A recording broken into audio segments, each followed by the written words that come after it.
வணக்கம். செல்வகுமாரின் மாலை வானிலை ஆய்வறிக்கை.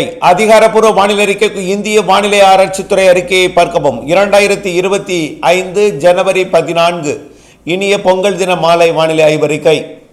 காற்று சுழற்சியானது குமரி கடலுக்கு தெற்கே நிலநடுக்கோட்டு இந்திய பெருங்கடலில் மாலத்தீவிற்கு கிழக்கே நீடித்துக் கொண்டிருக்கிறது. மேலும் ஒரு காற்று சுழற்சி இலங்கையின் தென்கிழக்கு முனையில் நீடித்துக் கொண்டிருக்கிற காரணத்தினாலே இலங்கையில் வெள்ளப்பெருக்கு ஏற்பட்டிருக்கிறது. இலங்கையின் முல்லைத்தீவு மற்றும் தலைமன்னார் இடைப்பட்ட பகுதி மொத்தமே வடக்கு கிழக்கு மாகாணங்கள், குறிப்பாக முல்லைத்தீவு தலைமன்னார் கிழக்கு பகுதியிலிருந்து மேற்கு பகுதி வரைக்கும், வவுனியா உட்பட, அதாவது கிளிநொச்சி வவுனியா உட்பட ஒட்டுமொத்த தமிழர்கள் வாழும் பகுதிகளில் கனமழை பொங்கல் கொண்டாட்டத்திற்கு கடுமையான ஒரு இடையூறை கொடுத்து வருகிறது. வெள்ளப்பெருக்கு கூட பல இடங்களில் ஏற்பட்டிருக்கிறது. அணைகள் நிரம்பிவிட்டது. பல ஆறுகளில் வெள்ளப்பெருக்கு ஏற்படுத்தியிருப்பதாக தகவல் வந்திருக்கிறது. இலங்கை தமிழர்கள் இந்த இனிய பொங்கல் தினத்தில் பொங்கலை கொண்டாட விடாது மழை.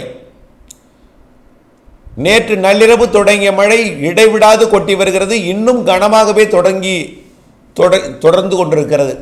இது நாளையும் தொடரும் என்று எதிர்பார்க்கப்படுகிறது. இன்னும் அங்கிருந்து தமிழர்கள் பகுதியிலிருந்து தகவல் ஏதும் இல்லை. சிங்கள செய்தியிலிருந்து மட்டும் தற்பொழுது அங்கே வெள்ளம் பாதித்திருப்பதாக தகவல் கிடைத்திருக்கிறது. அடுத்தபடியாக தமிழ்நாட்டில் ஆங்காங்கே மழை, பெரும்பாலான இடங்களில் சாரல் மழை, குளிர் மழை. இரு காற்று இணைவு என்பது இலங்கையில் மட்டும் நடைபெற்றுக் கொண்டிருக்கிறது. நாளை மாட்டுப் பொங்கல் தினத்திலும் மறுநாள் காணும் பொங்கல் தினத்திலும் இந்த மழைப்பொழிவு தென் மாவட்டங்களுக்கு தெரிகிறது. ஆங்காங்கே மேற்கு தொடர்ச்சி மலையோட தென் மாவட்ட பகுதிகளுக்கும் இருக்கிறது. அறுவடைக்கு இடையூறு கொடுக்கும் மழை இன்னும் 2 நாட்களுக்கு இருக்கிறது. ஒட்டுமொத்த குழப்ப வானிலை தான். அறுவடை செய்ய இயலாத அளவிற்கு தூறல் சாரல் பெரும்பாலான மாவட்டங்களில். நேற்றைக்கே கோயமுத்தூர் மாவட்டம் மழைப்பொழிவு 5 சென்டிமீட்டர் பொழிந்திருக்கிறது.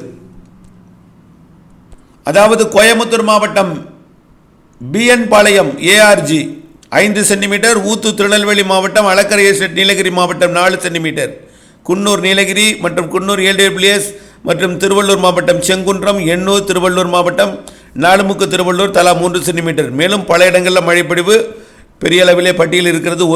1 சென்டிமீட்டரோ 2 சென்டிமீட்டர் அளவிலையும். இந்த மழைப்பொழிவு நாளையும் நாளை மறுநாளும் தொடரும். நாளை டெல்டா மாவட்டங்களுக்கும் தெற்கே, டெல்டா மாவட்டங்களோட தெற்கு டெல்டாவில் இருக்கலாம் மற்றும் தென் மாவட்டங்களில் இருக்கும். நாளைய மறுதினம் தென்கோடி மதுரைக்கு தெற்கே மட்டும் இருக்கும். இதில் தேனி மற்றும் கொடைக்கானல் மலைப்பகுதிக்கு தெற்கே இருக்கக்கூடிய மேற்கு தொடர்ச்சி மலைக்கும் வாய்ப்புண்டு. கொடைக்கானல், வால்பாறை, நீலகிரிக்கும் வாய்ப்புண்டு. இன்றைக்கு நாளைக்கும் நீலகிரி, மேற்கு தொடர்ச்சி மலை மற்றும் தென் மாவட்டங்கள், டெல்டா மாவட்டங்களுக்கு தெற்கே உள்ள பகுதிகள் நாளை மறுநாள் வாய்ப்புண்டு. ஆனால் நாளை மறுநாள் மதுரைக்கு தெற்கே உள்ள தென் மாவட்டங்கள் மற்றும் தென் மாவட்ட மேற்கு தொடர்ச்சி மலை மட்டும். அதாவது 16ஆம் தேதியுடன் இந்த சுற்றின் மழை நிறைவடையும். அடுத்த காற்று சுழற்சி சற்று ஏறி வரும். ஆனால் அது தென் மாவட்ட கரை வழியாக செயலிழந்த வளிமண்டலம் வழியாக கடக்க வாய்ப்பு இருக்கிறது. அப்படி இல்லாவிட்டாலும் இலங்கை மற்றும் தென் மாவட்ட கரையை ஒட்டி குமரிக்கடலில், அதாவது இப்போ மாலத்தீவை ஒட்டிய நிலநடுக்கோட்டு இந்திய பெருங்கடலில் பயணிக்கிறது. ஆனால் சற்று வடக்கே வைத்து பெரும்பாலான மாவட்டங்களில் ஒரு நல்ல மழைப்பொழிவை கொடுக்கும் என்று தெரிகிறது. வரக்கூடிய 18ஆம் தேதி இரவு, 19 மற்றும் 20ஆம் தேதி. இதில் 18ஆம் தேதி இரவு நல்ல மழைப்பொழிவை கொடுக்கலாம். 19ஆம் தேதி அதிகாலை டெல்டா மற்றும் தென் மாவட்டங்களுக்கும் அனைத்து மாவட்டங்களுக்குமே 19ஆம் தேதி மழை வாய்ப்பு தெரிகிறது. அறுவடை விவசாயிகள் 19ஆம் தேதி மழை இருக்கிறது என்பதை நினைவில் கொள்ள வேண்டும். 20ஆம் தேதியும் வாய்ப்பு இருக்கு.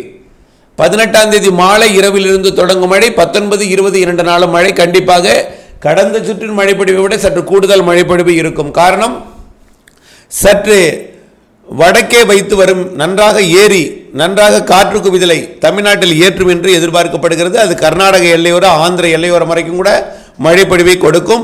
கண்டிப்பாக மேற்கு மாவட்டங்கள், தென் மாவட்டங்கள், டெல்டா மாவட்டங்கள், மத்திய உள் மாவட்டங்களுக்கும் நல்ல மழைப்பொழிவை கொடுக்கும். ஆனால் 19ஆம் தேதி பரவலான மழைப்பொழிவு தெரிகிறது. 20ஆம் தேதி மழை தொடரும். 21ஆம் தேதி தென் மாவட்டங்களுக்கு மட்டும் தெரிகிறது. 21ஆம் தேதி. ஆக 18 பிற்பகல் மாலையில் தொடங்கும் மழை, 19, 20, 21 மழை, 21 தென் மாவட்டங்களுக்கு மட்டும். இலங்கைக்கும் அந்த மழைப்பொழிவு நல்ல மழைப்பொழிவை கொடுக்கலாம். இந்த நிகழ்வே சற்று கனமழைப்பொழிவை தொடர் மழைப்பொழிவை இலங்கைக்கு பொங்கலுக்கு இடையூறு கொடுக்கும் மழை. நாளை மாட்டுப்பொங்கல் தினத்திலும் இது தொடரும் நிலையில் அடுத்த சுற்றின் மழை இலங்கைக்கு 18, 19, 20 3 நாளும் நல்லதொரு மழைப்பொழிவை கனமழைப்பொழிவை மிக மழைப்பொழிவை கொடுக்கும் என்று எதிர்பார்க்கப்படுகிறது. அதற்கு அடுத்தது இடைவெளி 22 27ஆம் தேதி வரை இடைவெளி. ஒரு 5 நாட்களுக்கு நல்ல ஒரு இடைவெளி. 22, 23, 24, 25, 26, 27 நாட்களுக்கு இடைவெளி இருக்கிறது. 28 அல்லது 29, 30ஆம் தேதி 28 அல்லது 29, 30ஆம் தேதி அடுத்த நிகழ்வு. அதுவும் நன்றாக ஏறி வந்து காற்று குவிதலை தமிழ்நாட்டின் எல்லா மாவட்டங்களுக்குமே மழைப்பிடிப்பை கொடுப்பதற்கு வாய்ப்பு இருக்கிறது. அது மாத இறுதி நாளாம் 29, 30ஆம் தேதி. மீண்டும் நினைவுபடுத்துகிறேன். 15, 16க்கு அடுத்தது 19, 20, அதற்கு அடுத்தது 29, 30. மேலும் பிப்ரவரி மாதத்தில் 7, 8, 9லையும் மழை வாய்ப்பு இருக்கிறது. இப்படி வாரம் ஒரு நிகழ்வு. பிப்ரவரியிலையும் 3 to 4 நிகழ்வுகள் நனைக்கு மழை முதல் லேசான மழைப்பொழிவு வரைக்கும் கொடுக்கும். பிப்ரவரியிலும் 4 நிகழ்வுகள் இருக்கிறது. வாரம் ஒரு நனைக்கு மழை அல்லது லேசான மழை இருக்கும் பிப்ரவரியில். இப்படி மார்ச் 21ஆம் தேதி சூரியன் குத்துக்கதிர் நிலநடுக்கோட்டுக்கு வர இருக்கிற காரணத்தினாலே வளிமண்டலம் கொடுத்து கொண்டிருக்கூடிய இடையூறு என்பது விலகிவிடும். அதன் காரணமாக வங்கக்கடலில் கூடிய நீரோட்டம் மற்றும் வெப்ப உயர்வு கண்டிப்பாக வளிமண்டல சாதக அமைப்பை ஏற்படுத்தும்.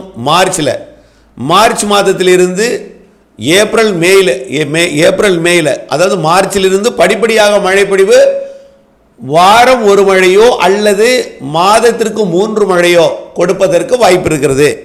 அதாவது வாரத்திற்கு ஒரு நாள் அல்லது மாதத்திற்கு தலா அதாவது 10 நாட்களுக்கு 2 நாள் வீதம், அதாவது 6 நாள், மாதத்திற்கு ஒரு 6 நாள் மார்ச்சிலே மழை வாய்ப்பு தெரிகிறது. அது நனைக்கு மழை தூறல் மழைப்பொழிவாக கூட இருக்கலாம். சில நிகழ்வுகள் மிதமான மழைப்பொழிவை கொடுக்கலாம், சில நிகழ்வுகள் சற்று கனமழைப்பொழிவை கொடுக்கும் மார்ச்சில். ஏப்ரல் மே 2 நிகழ்வுகள் வலிமையான நிகழ்வு இருக்கிறது. அதுலேயும் மாதத்திற்கு 3 சுற்று மழைப்பொழிவு கிடைக்கலாம். அதில் ஒரு சுற்று மழைப்பொழிவு 4 நாள் நல்ல மழைப்பொழிவை கொடுக்கும்.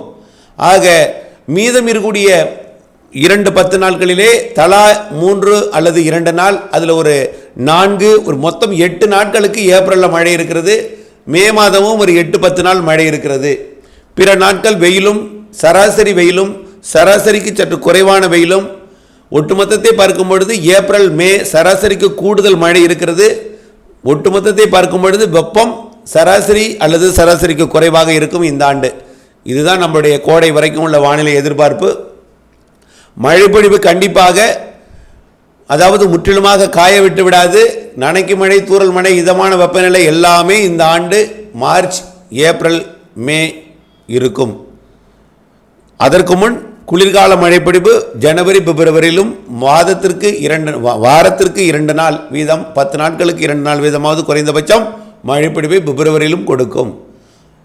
அதன்படி அடுத்த மழைப்பொழிவு அதாவது நாளை 15 மறுதினம் 16க்கு அடுத்தபடியாக 19, 20 உறுதி. 18 இரவிலிருந்து 19, 20ஆம் தேதி உறுதி. அடுத்தது 29, 30ஆம் தேதி. தொடர்ந்து வானிலை அப்டேட்ஸுடன் இணைந்திருங்கள். வானிலை அறிந்து விவசாயம் செய்யுங்கள். இடைவெளி அறிந்து அறுவடை செய்யுங்கள். தொடர்ந்து இணைந்தே இருங்கள். நன்றி.